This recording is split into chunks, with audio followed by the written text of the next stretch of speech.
we talked about mental grammar, which is part of universal grammar. And how is that different from prescriptive or descriptive grammar? Do you know these terms? No? Can you guess from the word prescriptive when you... Expected by ourselves. Okay. Before. Before? Free. What were you going to say? We're looking at prescriptive grammar versus descriptive grammar. Let's start with descriptive. When you describe something, what are you doing?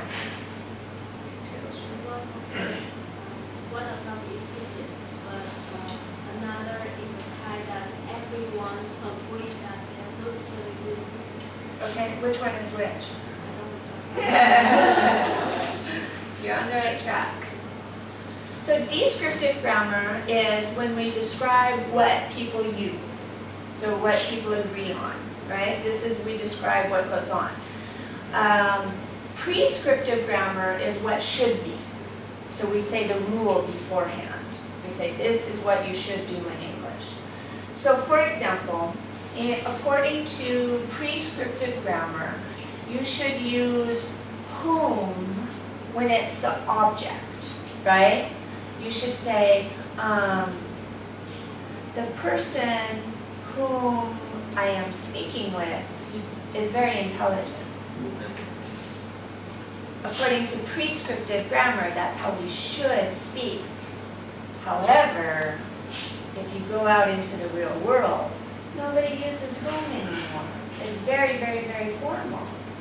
You might see it in writing, but people rarely use it in speech.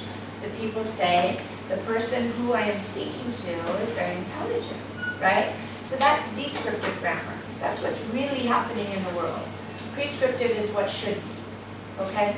So mental grammar is related to universal grammar, which is inside your mind.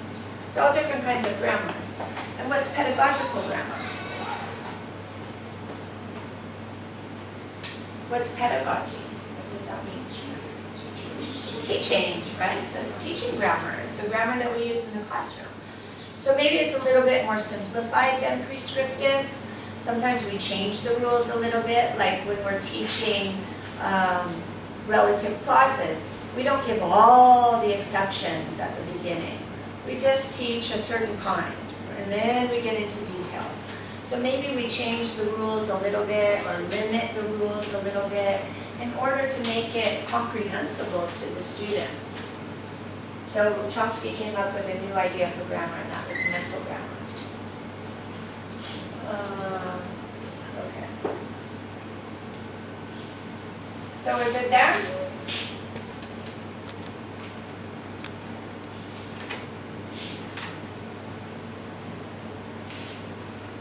So I just wanted to clarify those couple of points yesterday about universal grammar, about delay and Bert, about morpheme order studies, and about, what was the other one?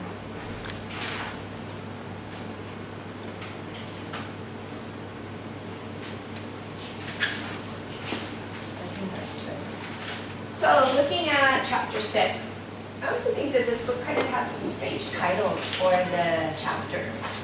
Like usually the chapter title is supposed to give you an idea of what's coming up, right? What's it about? So this one is Alternative Approaches to the Role of Previously Known Languages. I don't know, that sounds so clear to me. What the heck does that mean? Yeah. In other words, how the native language affects target language acquisition other than transference, right? So when they were thinking about behaviorism, they also thought a lot about transference, about how the native language transfers into the second language, right? That was the predominant idea. So not only were the grammarians and the linguists fighting against behaviorism, they were also fighting against this idea of transfer. So they're trying to come up with other ideas. What are some other things that affect language acquisition than transfer? It's not only the L1, there are other things that affect it. So what else could that be? So the main idea is this. Transfer is a behaviorist idea. But can't transfer be kind of selective? Can't we, as cognitive, mental beings, pick and choose when we're going to transfer concepts? Do we transfer everything from our L1 to our L2 subconsciously? Yeah, sure. I don't think it's a conscious process. Maybe sometimes, maybe in the more advanced stages. Initially, I think students are just trying to make sense of it. And that's what they have is their L1. Unless we're talking about children, then they probably don't make that comparison, right? So this is the idea in this chapter, right? Can there be a more selective approach to transfers? It's not just L1 equals L2, right? The L1 equals L2 hypothesis. So there are certain ideas, like for example, avoidance. What does avoidance mean? What do you do when you avoid something? We try not to use it. You escape it, you don't use it, right? You go around it, right? So do you ever do this when you're using English? Are there any structures or words or phonemes that you avoid? For example? Yes, after now.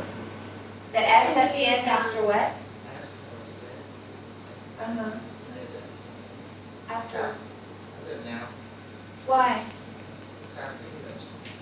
They sound similar? Okay. Can you give me an example? I don't remember on the top. Okay. So you're saying the S or Z at the end of a word, they sound similar to you, so you try and avoid words that end in S or Z because you're not sure how to pronounce it? Yeah. Is that it? Okay. Yeah. Chair instead of the noun. Okay. For example. My student just was prepared for the presentation on choose the representative of the presentation. Oh, okay. And so you feel uncomfortable with the gerund form and how to use the gerund? Okay. All right. What other examples? Are there any phonemes, other phonemes that you avoid? I know that, like, for example, like when I used to teach in Brazil, people used to have terror with the TH sound, right? Yeah, terror. They were afraid they were going to spit on somebody. So they were really embarrassed to stick their tongue out. They thought it looked ugly, and they just hated that sound. So they try and think of another word they could use, or they would change the pronunciation so it sounded like duh or tuh, right? I'm sorry, it's hard to find the examples that show the L what non-native speakers avoid the sounds of the structures. But for the structure, I can see that we, like myself, I avoid using the passive voice Okay. in speaking. Okay. Yes, but in the sounds and the words, I don't know. So the example that I just gave with TH, right? Some people try and avoid TH because they don't know how to make it or they're afraid to. He gave the example of S or Z at the end because they sound similar, and so he's not sure how to make it. But it doesn't mean avoidance. It means that we mispronounce or we misuse the word. The idea is that the people try and avoid it. Obviously, it's much more difficult to do with sounds. It's very easy to avoid structures, right? We can avoid certain words. Let's say, for example, there's a word, so,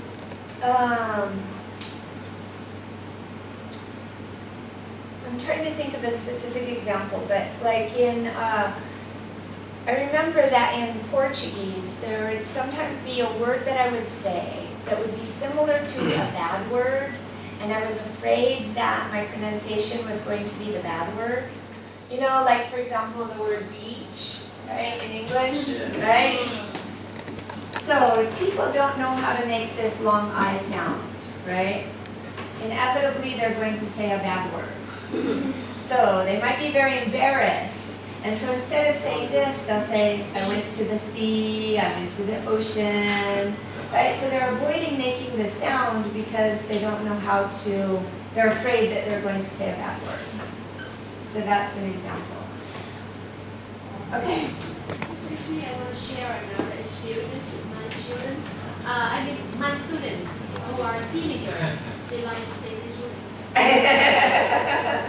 And, yeah, just because they are thinking of another word. Really? Yeah. So it could be the opposite of avoidance, right? They could really use it. Yeah, sure.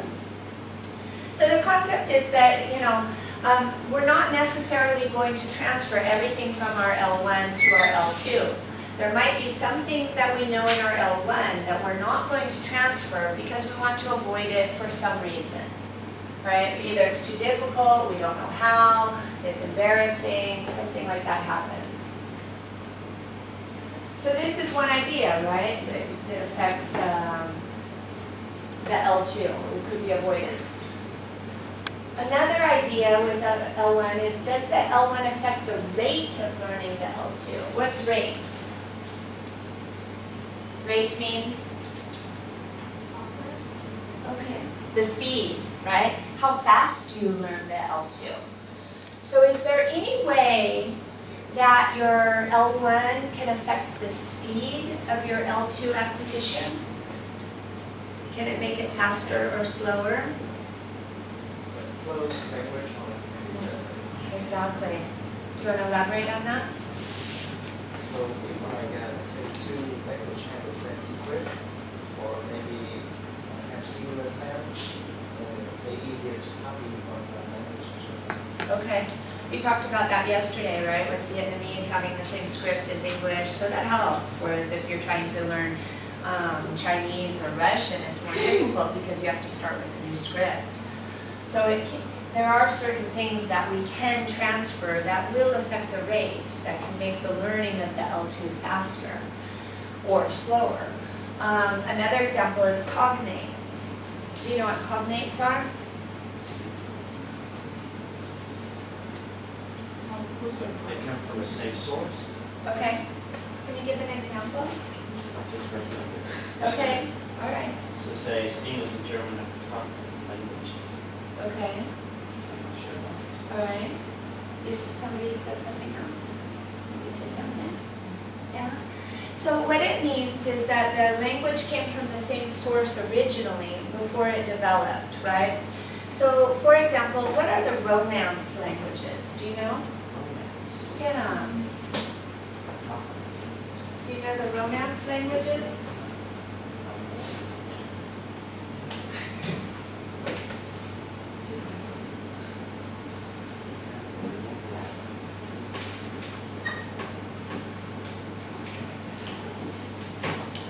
Anybody know?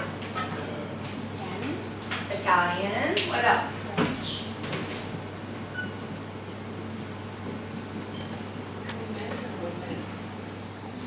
What else? Spanish. And? Two more. Latin. Okay, they all come from Latin. They all came from the same source. German is not. The other one is Portuguese. Brazil. Yeah, that's what they speak in Brazil is Portuguese. And the other one is Romanish, which I think is in Romania, I don't know.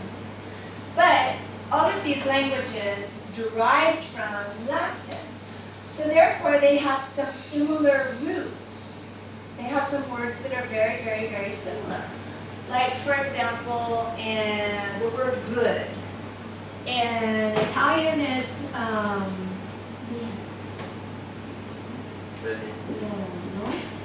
in French it's bien. And in Spanish it is bueno. And in Portuguese, and in Romanish I don't know. Okay, but you can see the similarity here, can't you? Right? So if you speak Spanish and you're learning French, it's going to be easier for you because there are a lot of cognates. There are a lot of words that have similar roots, so we can recognize them. In English. English is a romance. So English is not a Romance language. However, about 80% of the words in English do come from Latin or Latin sources. We have a lot of words that come from Spanish and French and Italian into English, some directly from Latin, but we also have a large influence from Germanic languages, right? So there is a German and Greek influence as well. So it's not considered a truly Latin language, although there is a large Latin component.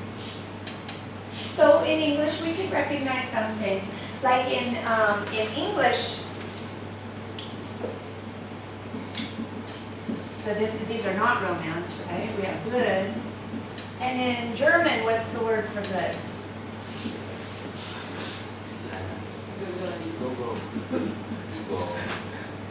Good. So you can see similarity here, right? So from English, The G sound. good, guten, okay, sometimes it sounds more than it looks like, right? Sometimes when you hear it, yeah. The point is that if there are a lot of cognates, it can be easier to learn the language, so therefore it can affect the rate. You might learn faster. The other point is that not only do you transfer things from your L1 to your L2, but it frees up time and it frees up cognitive load to focus on other things. So it's like, okay, great, I know a lot of this vocabulary, so I can worry about grammar instead. So you can have time to focus on other things. So it can affect the rate. What about similar structures? What might that mean? Yeah, we talked about subject, verb, object, right? We said Vietnamese has the same structure as English. All the Latin languages have this subject, verb, object. So that makes it easier because we can understand it. So what they're trying to say is this L1, L2 transfer can be selective. There can be certain things that we can pick and choose from a mentalist approach to transfer. We don't necessarily transfer everything. So does the L1 affect the path? What would we mean by the path? The rate was the speed. What's the path? How? The way. Exactly. So can the L1 affect the way that you learn the L2?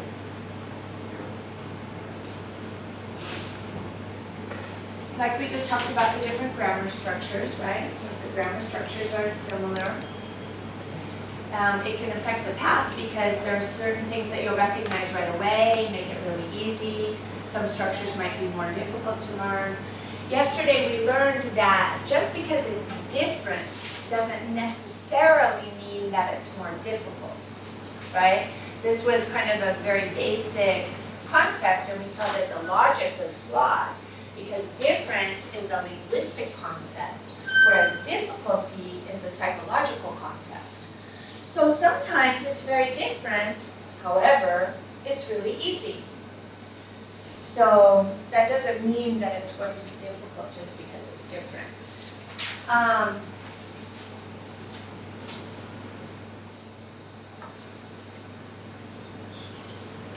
So like, for example, if you, the book mentioned an example of Arabic learners learning English, and they learned the present progressive very quickly in English, although they don't have present progressive in Arabic.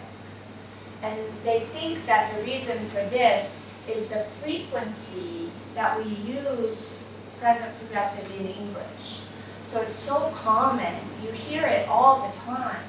So therefore they acquired it easily because they had a lot of exposure to it. So although it was different from their language, it was easy for them. This is a concept that we call salience. Do you know this word, salience? Salience is something that sticks out. What? The beauty. The unique, yeah. Sometimes something is salient because it's unique. Something is salient, it sticks out, it calls your attention. So in this example, the use of present progressive is salient. They perceived it, they paid attention to it because they heard it all the time. Right? So it was very noteworthy, it caught their attention. So this concept of perception is very, very important. There's a theory called noticing. And what they say is that if you don't notice a structure, you're never going to use it or learn it. Right? So noticing is a very important idea, especially in vocabulary teaching. They say that if you perceive the word, then you'll learn it. If you don't hear it, if you don't perceive it, if it doesn't catch your attention somehow, you're not going to focus on it. So they noticed it because it was salient. So they perceived a difference, they perceived this structure, and so therefore they tried to use it. And you mentioned if the languages were similar, so you talked about the distance between the languages, right? So we talked about all of these Romance languages. Those are languages that don't have a large distance, right? They're somewhat similar. They all came from Latin and they have similar structure, a lot of cognates. There's not a big distance between these languages. Can you think of some languages that have a large distance? Vietnamese and English, yeah. It's a tonal language, the pronunciation is so different, right? There are some similarities, of course. It's all on a continuum, so there are some that might be very different and some that might be a little bit. So we talked about like the Romance languages, they're all pretty close. And then you have English and German, they're kind of close, or maybe not as close as the Romance languages. And English and Vietnamese, right? You have languages with other characters like Chinese or Japanese that would be even more distant. But the fact is that the distance is perceived. What really matters is what we think about it. So it might not be a quantitative distance between the languages. Nobody went in and measured and said, okay, it's 2 feet away, it's 5 feet away, right? But it's our perception that matters. If we think it's very, very different, then perhaps we'll think it's much more difficult, right? So it's all about perception, what we think is important, or distance. So these are all different things that can affect the way that we learn a second language. So once again, the L1 doesn't necessarily directly map onto the L2. Maybe we can pick and choose, and there will be some things that affect the way that we learn the L2.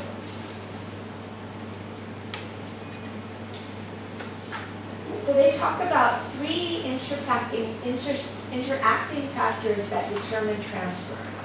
So what they're trying to say is that transfer is not so simple. It's not just L1 equals L2.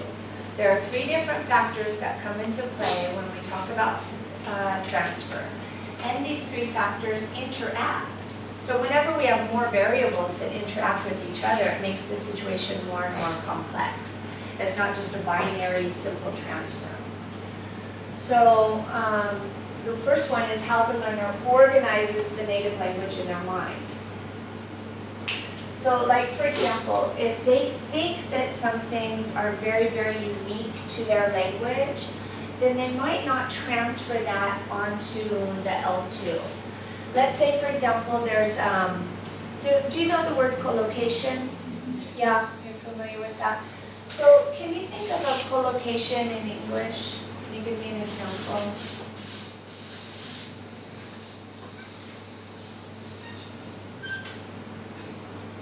An idiom is a type of collocation, actually, right? So collocation just means words that go together, right? They're used together. I talked about get earlier, right? So get forms so many different phrasal verbs, right? You can have get up, get off, get on, get out, get in, get over, right? Get over. And so all of these are collocations, right? Because get combines with that preposition to create a different meaning. That's one example of a collocation.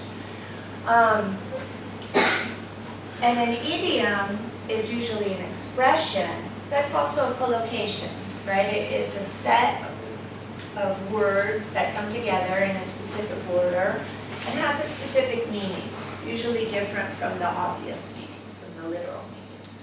So we have like the rise and shine, right, is an idiom, isn't it? Rise and shine. So maybe I think that this idiom is very specific to English, and I'm learning another language. So I'm learning French. How would you say this in French? We're not French. Does somebody know another language? Some people here know Russian. Some people know. Okay. Okay. Right. Okay. All right. Some people in here know Russian. Some people in here know German. So would you translate it into Russian? Would you use this expression in Russian? Probably not, right? So this is the point. So we think of idioms and collocations as being very specific to our L1. So we're unlikely to translate them into the L2 and use the same expression. So this is how the learner organizes the native language in their mind. You have certain ideas about it, and you think that some things transfer and some things don't. So this is one of the factors that's going to determine whether you transfer something or not. The other factor is your perception of the distance. So if you think the languages are very distant, perhaps you're going to think it's more difficult. If you think that they're very similar, perhaps you're going to think it's easier. But I don't think you say, is this too long? Because sooner or later, like for example, 1 week or 2 weeks, they will realize now, this study they are. For example, before I study English, I don't think it's very distant. And as I go, it's not that, I might change my perception. That's a great point. So our perception changes, right? With knowledge, the more that we learn, our perception totally changes. So that's exactly the point here, is that this is a dynamic process. It's not mapped where you can just map the L1 onto the L2. There are these three factors that interact, and they change with time. With your learning, your perception changes. So it's not cut and dry, it's not black and white. So you can't just transfer the L1 to the L2. There are all these factors that come into play, and they change over time with the actual knowledge of the target language. So as you learn English, you perceive that it becomes easier, right? You feel more comfortable. All right.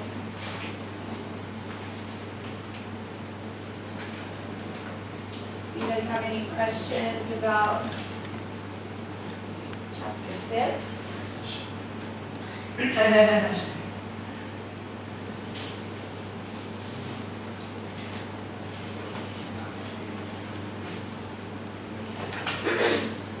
So what I'm trying to do is I'm trying to kind of like digest the content, right? So I'm trying to give you an overview of what I think are the most important points, to kind of clarify where it wasn't clear, where the book is very complex and difficult to understand. I'm trying to give some illustrations and to help you to pick out those salient points. Yes. Yes, exactly.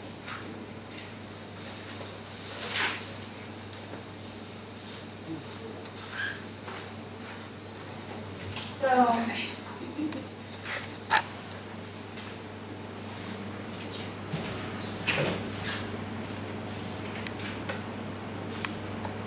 be sure and let me know, like, if there were some points that you didn't understand in some of the chapters that you would like me to clarify.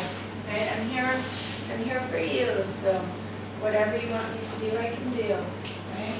There's certain things, ideas, like with going over rubrics, whatever it is that you need help with, let me know. All right, so we can program that and plan it. Okay.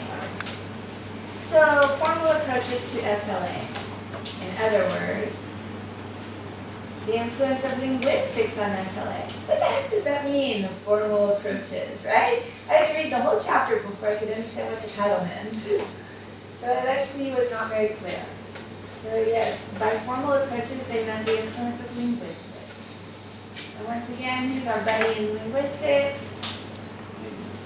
Chomsky, right? So there are some different schools in terms of language acquisition. And the first one is called Nativism. Nativism believes that language learning is innate. What do we mean by innate? Inborn. You're born with it, right? We said that before, right? Chomsky said we have a learning acquisition device, we have universal grammar. We're built with this ability to learn language. The behaviorists disagreed, right?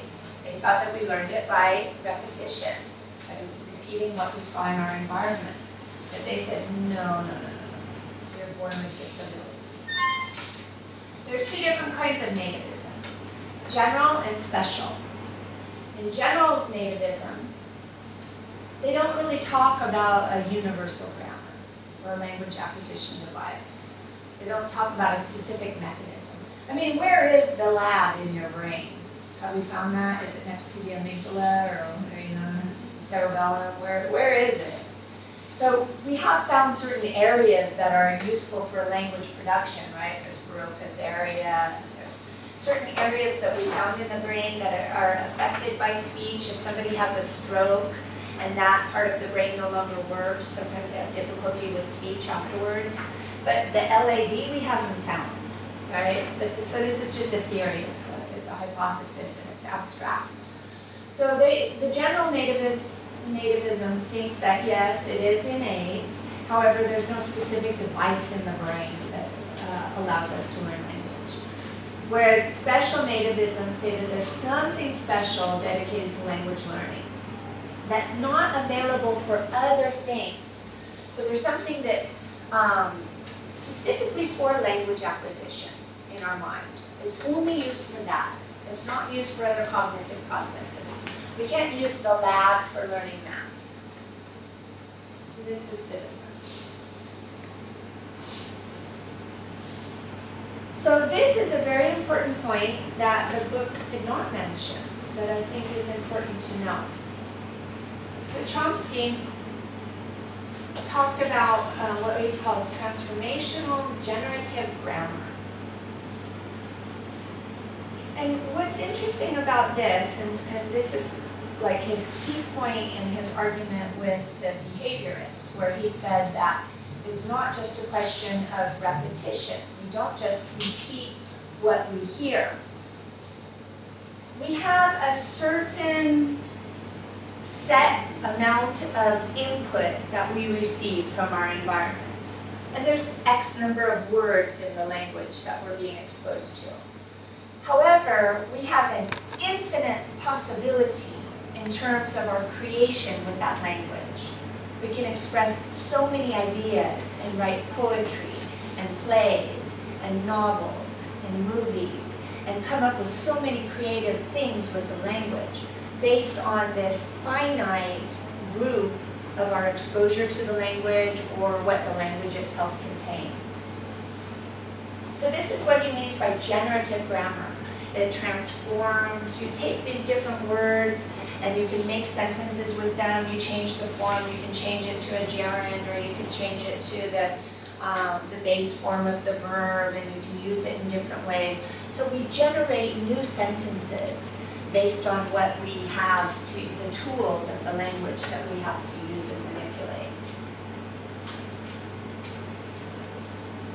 So that gave rise to what he calls the poverty of stimulus argument. And the book mentions this very quickly, I think in like one sentence, just kind of like interlanguage.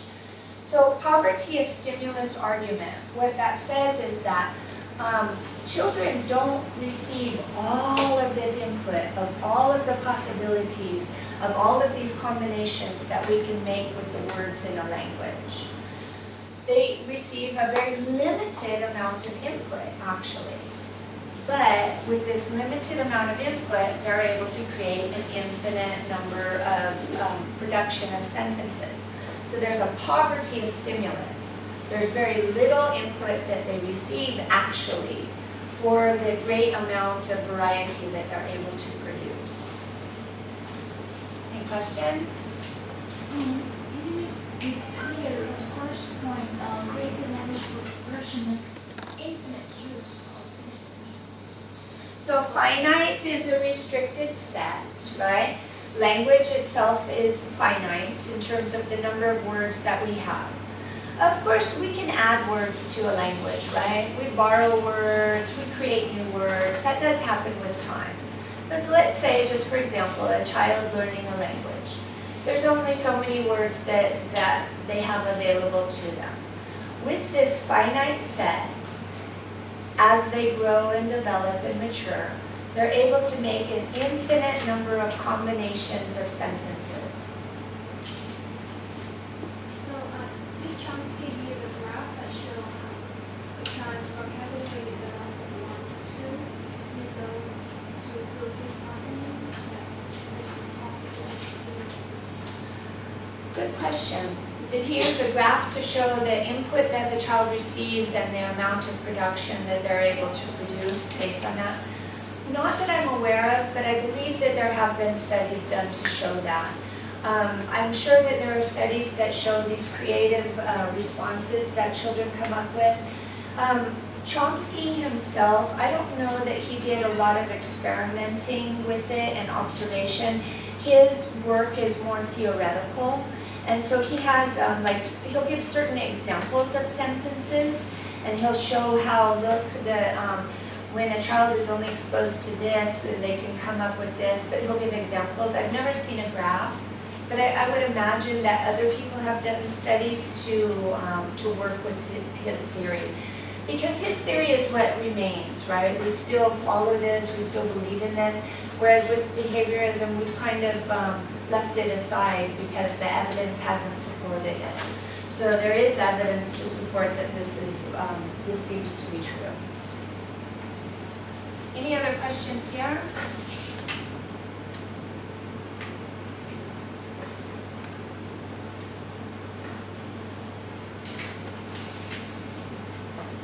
So all children learn language at a certain rate. We said yesterday that in general, by about 12 months, children are speaking if they're healthy. If you take your baby to the doctor, to the pediatrician for their well baby check at 12 months and they're not speaking yet, the doctor might be a little bit concerned, right? They're wondering if maybe they've got a hearing problem or there might be some issues, so they really start to keep an eye on it at that point. So there is a certain rate at which children start to speak. We saw yesterday with the stages of L1 acquisition with babbling and one word and two word and telegraphic speech, right? That it happens at certain intervals, right? So if a baby doesn't start babbling by a certain period of time, we worry about it. So this continues the poverty of stimulus. It's like despite the amount of input that the child receives, they still tend to follow this path. So they still tend to acquire language at this rather quickly, basically, although they don't receive enough input to account for their creative uses of the language. Did you have a comment? Is this contrary to the behaviorism? Yeah, exactly. It is contrary to behaviorism because behaviorism is saying that we only repeat what we hear. And this is the opposite. This is saying we say so much more than what we hear.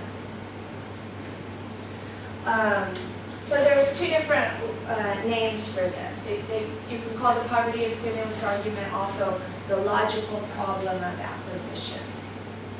All right. So how do you explain this? How do you explain that children are able to say so much more than what they receive as input?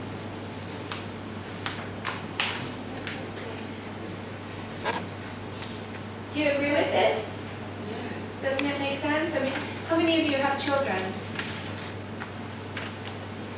So you see, right? You see the creative things that they say, or if you have nieces or nephews, or if you teach young children, right? You see it, how they say these creative, funny things, right? They're amazing, and it's not something that they heard before, right? Do you have an example to illustrate? No, I have another thinking. I see. The hypothesis that Chomsky said over here is He maybe he did the experiment or he observed the situation in America, Sure. right? Yeah. So that means the children are exposed to the language. Right. And here in Vietnam, it's This is different. Good Yeah, point. yeah. When the children are in the country, they are learning L2, but like they just learn in school. Uh-huh. And so I think some children can pick up the language faster than the others. Okay. Right? So that's because there is maybe some special device in the mind. Uh-huh. Right? Uh-huh. And most people, right, should depend on the behaviorism, right? Because they need the input and they need to practice a lot so Okay. that they can learn the language. Okay. Is it correct? Yeah.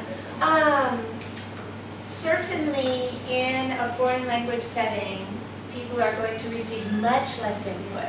So you're right, Chomsky was talking about L1 acquisition in the United States where children are exposed to English.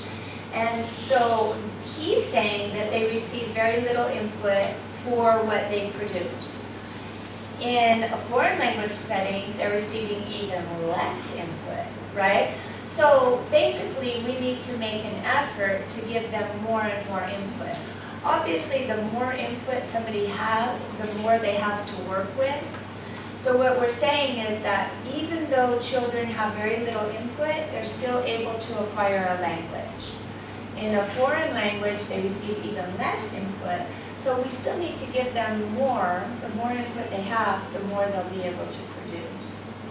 I don't know if it goes so far as to say that it's behaviorism, but repetition, of course, is helpful, right? It's not a bad thing. So like I said, I think that the theorists spent like 20 years, 30 years trying to fight against behaviorism and these ideas.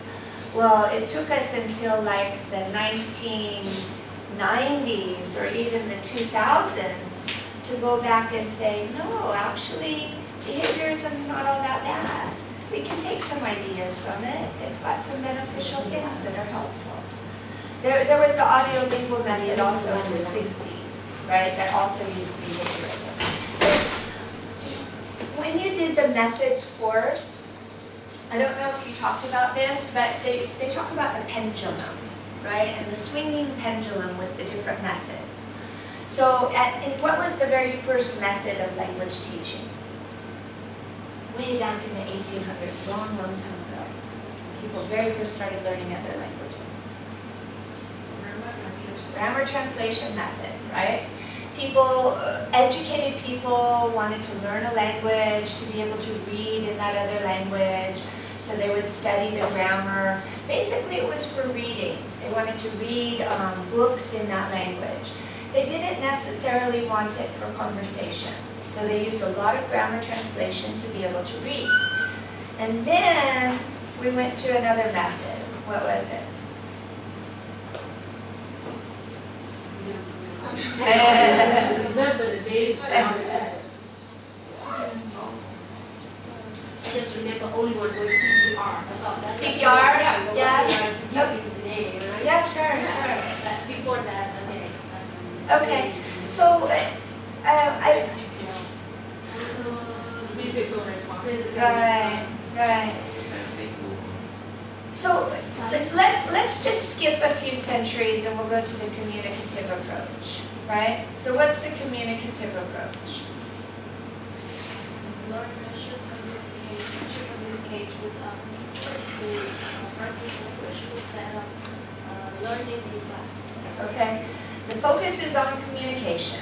You need the language to speak, right? We want to use it to speak.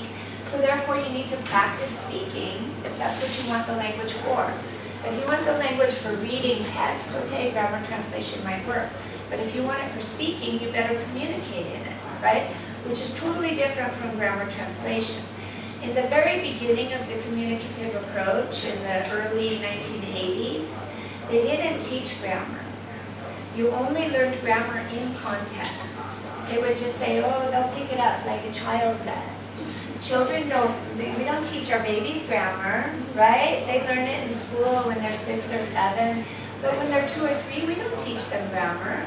So we'll just speak to them and see if they pick it up. Well, we found, yes, they can speak, however, they made a lot of mistakes with grammar, and they got fossilized because they didn't get the input that they needed to get corrected. So then the pendulum, you know a pendulum, right? The clock, right? Yeah, back and forth, back and forth. So we were total grammar translation, and then we went to communication, no grammar at all. And then we realized, oops, maybe we need a little grammar, right? So it goes back and forth like that, right? So now what we find after many, many years of all of these methods going back and forth is finding, audiolingual has some good ideas, behaviorism has some good ideas, TPR has some good ideas, right? So the conclusion of the methods course is there's no one best method. There's no one way to teach a language. There are many, many, many different ways, many different theories, and all of them have pros and cons, and it depends on the situation.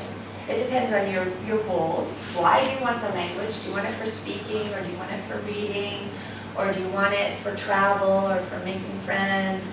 Or are you a baby, or are you an adult, or are you in an EFL situation, or ESL? Right, so there's so many variables that influence the methods. So we go back and forth. So yes, repetition is really important, right? But